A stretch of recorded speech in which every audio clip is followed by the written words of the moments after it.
de volta com mais uma edição da série Os Imortais, que faz o resgate da vida e da obra de ilustres escritores que deixaram um legado inestimável para a literatura brasileira. Essa justa homenagem está sendo realizada em parceria entre a TV Assembleia, a Fundação Najib Aikel e a Academia Maranhense de Letras. Na edição de hoje, vamos mostrar os trabalhos de um dos mais importantes historiadores do Maranhão, o professor Mário Martins Meireles. Entre suas inúmeras contribuições para a cultura e educação maranhense, foi um dos idealizadores e fundadores da Faculdade de Filosofia do Maranhão, que mais tarde se tornaria a nossa Universidade Federal. Além de escritor, pesquisador e professor, o ludovicense Mário Meireles ocupou diversos cargos públicos e foi presidente da Academia Maranhense de Letras.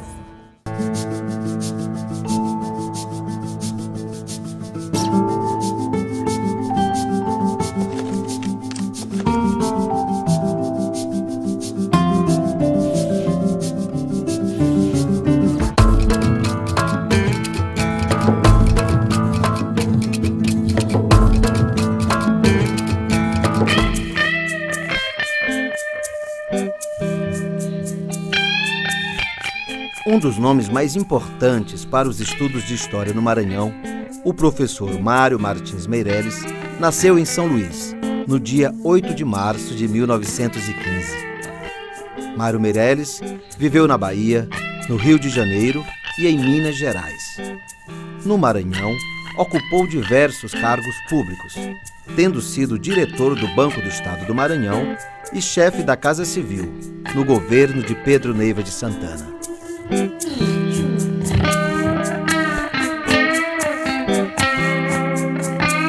Sua fonte de inspiração de história, ele tomou como partida o livro de Barbosa de Godóis, né?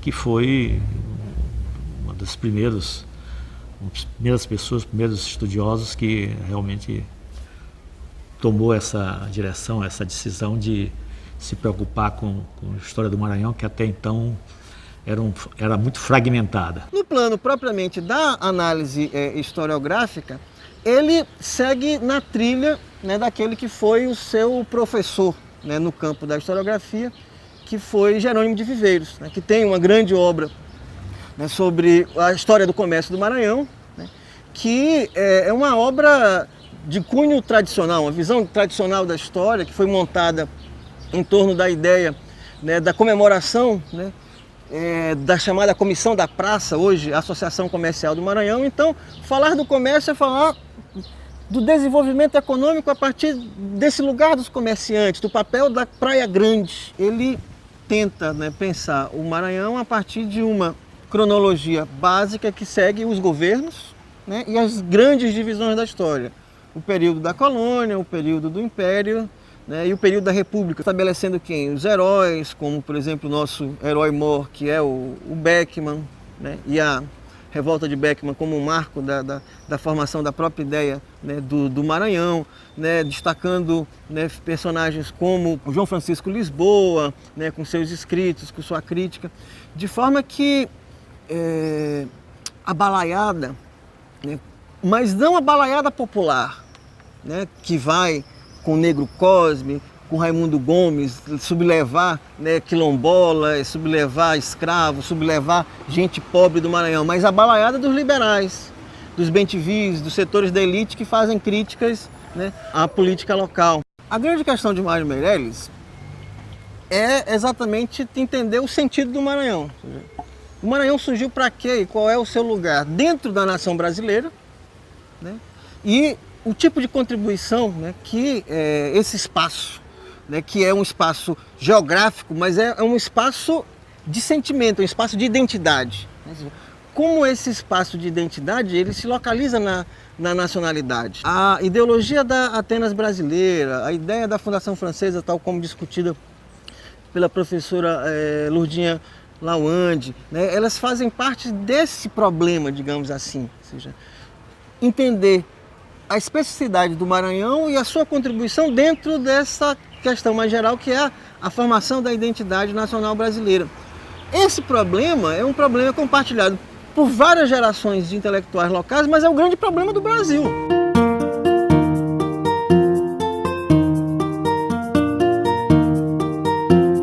Mário Meirelles ingressou no magistério em 1940.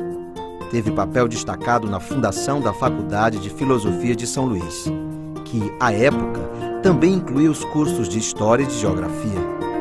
Ocupou a cadeira de número 9 na Academia Maranhense de Letras, tendo sido presidente da casa no período de 1962 a 1966, após ter sido secretário e vice-presidente.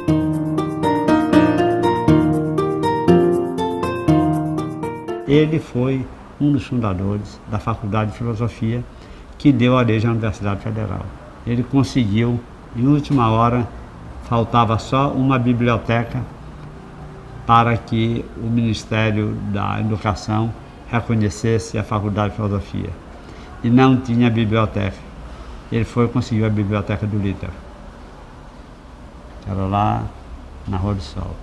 Botou essa biblioteca no caminhão, levou para lá e chamou as autoridades e mostrou, e logo em seguida foi reconhecida a Faculdade de Filosofia. Mário era um autodidata, não tinha curso superior, era um estudioso. Só. Foi quem organizou toda a Academia Maranhense de Letras. Ninguém sabia de nada na academia, de papel, de ata, de reunião, de coisa nenhuma. Quem foi membro de tal cadeira, quem substituiu, quem não substituiu. O Cláudio Cardoso foi presidente, delegou isso a Mário, e Mário foi fazer um trabalho de formiga. Mário foi uma pessoa destemida em termos de luta pela consolidação desta casa, da academia. Ele ocupou vários cargos na diretoria, foi secretário, foi vice-presidente, foi presidente. E o momento em que ele assumiu a incumbência de dirigi-la, dirigiu com um talento, com uma capacidade, com uma competência muito importante, que foi um momento em que a academia havia passado por um certo momento de turbulência, e ele consolidou a casa e depois dele realmente a academia passou a viver um outro momento. Procurou também, não só além de dirigi-la, né, de administrá-la, mas também de estudar, né, e de divulgar, de trazer à lume muitas histórias sobre a vida dos seus fundadores e das pessoas que haviam ocupado as cadeiras aqui da instituição.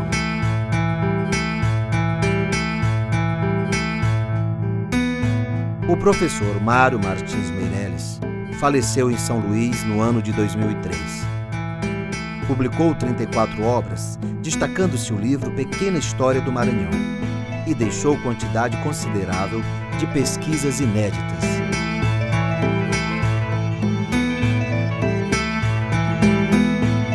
A perda dele foi uma perda lamentável, lastimável, né? Porque ele, embora já com a idade que tinha, mas ele era um homem que continuava produzindo. O professor Mário nunca deixou de produzir, sempre esteve atento, e era um homem que atendia com uma solicitude muito grande as pessoas que o procuravam. As portas da sua residência estavam sempre abertas para estudantes, para professores, para pesquisadores, para jornalistas. Então, o professor Mário Meirelles é aquele monumento que, por mais que você não concorde com a postura intelectual que ele esposa nos seus trabalhos, você há de reconhecer o esforço que ele fez para fazer pelo menos um trabalho.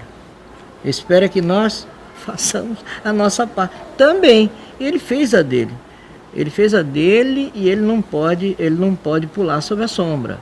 Ele não pode passar para além do seu tempo. A datação histórica não era o forte dele. Até porque ao tempo dele não era a visão que se tinha da história. É antropologia. Antropologia o que é? É também luta pelo poder, conquista de espaço. Naquele tempo, história era relação de fato, relato de fato. Houve uma dificuldade muito grande por parte das novas gerações de incorporar esse estilo da história, porque hoje a história é muito marcada, né, pela inflexão social, uma história da sociedade que se preocupa né, com classes sociais, com estudar a escravidão, estudar a mulher, questões de gênero, né, estudos específicos sobre, né, classe operária, classe trabalhadora e tudo mais, de como lidar com essa tradição, né? Ainda hoje, na verdade, essa dificuldade existe na própria universidade. Você ainda não tem, digamos assim, um balanço de conjunto, né, sobre a obra do professor Mário. Ora, se ele está sempre como referência, é que ele é o maior, o melhor? Não, ele é um contributo crucial para nós. Independentemente de qualquer um, eu particularmente uso todas as obras dele que eu tenho como aquela referência que eu preciso ouvir bem, escutar bem, ler bem, porque ele me ensina bastante, ele me encaminha. Então, isso não quer dizer que eu vá pensar igualmente. Eu acho que se não fosse ele, nós viveríamos num vácuo muito grande. Viveríamos num vácuo, perdido de muita coisa. Porque ele foi um pesquisador da mais alta relevância que a gente já teve. A edição de hoje da série Os Imortais, sobre a vida e a obra de Mário Meirelles, termina aqui. E você não esqueça, pode rever este e outros programas no nosso site al.ma.leg.br/tv. Até o nosso próximo encontro.